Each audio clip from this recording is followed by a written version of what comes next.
नमस्कार। हमारे साथ इस वक्त मौजूद हैं Tecnia institute of advance studies के ईडी श्री राम कैलाश गुप्ता जी।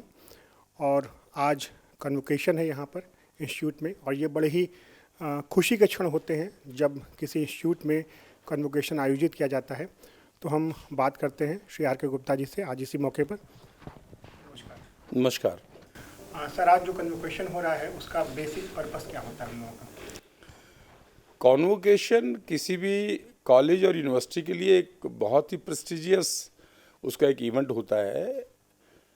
जब कभी भी कोई व्यक्ति आम का पेड़ लगाता है तो उसको बड़ी खुशी होती है कि मैंने आम का पेड़ लगाया, और जब उस पेड़ के फल को वो व्यक्ति खुद खाए तो उसका स्वाद जो है, उसका जो टेस्ट है, वो एकदम उसकी अनुभूति अलग होती है।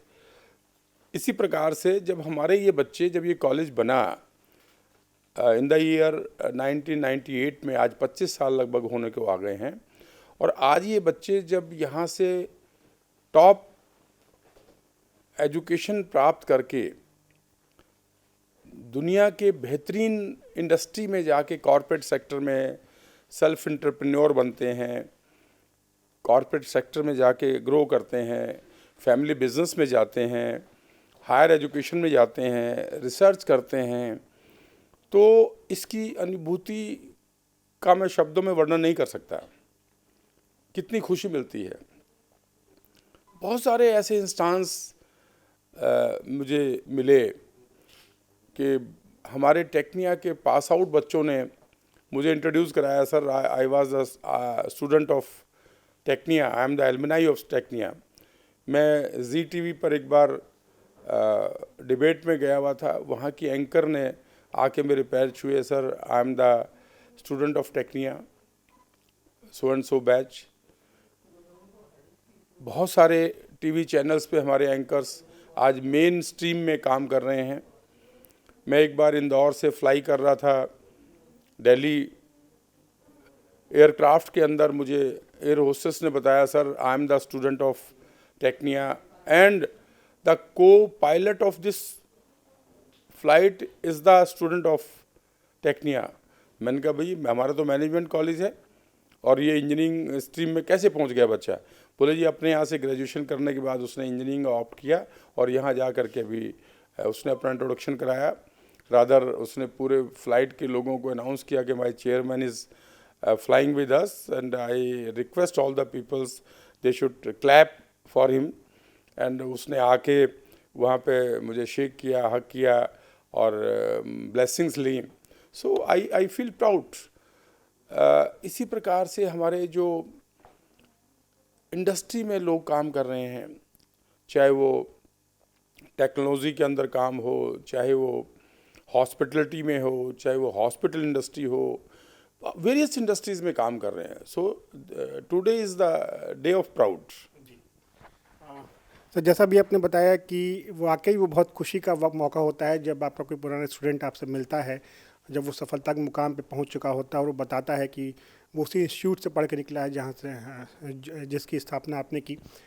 तो आप अभिभावक हैं यहाँ के इस संस्थान के, आगे और क्या योजनाएं हैं आपकी जो अभी टेक्निया को और आगे सफलता की ओर लेकर के जाएंगी? 98 में जब इंद्रप्रस्थ यूनिवर्सिटी स्टार्ट हुई तो Tecnia was the first institute of Tecnia IP university. हमने 2000 में एक नया कॉलेज खोला, Tecnia institute of advance studies teacher education, Tecnia institute of CDL, Tecnia institute of art and design, Tecnia international school.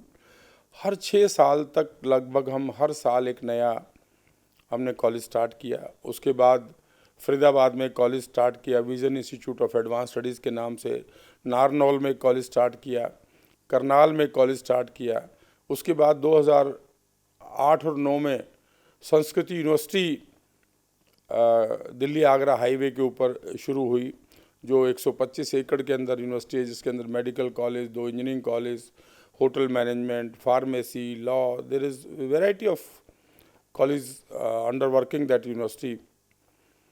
आगे की हमारी भविष्य की योजना ये है कि हम लोग हिंदुस्तान में और एक हिंदुस्तान से बाहर कहीं यूनिवर्सिटी बनाने का और विचार कर रहे हैं हमारी गवर्निंग बॉडी के अंदर।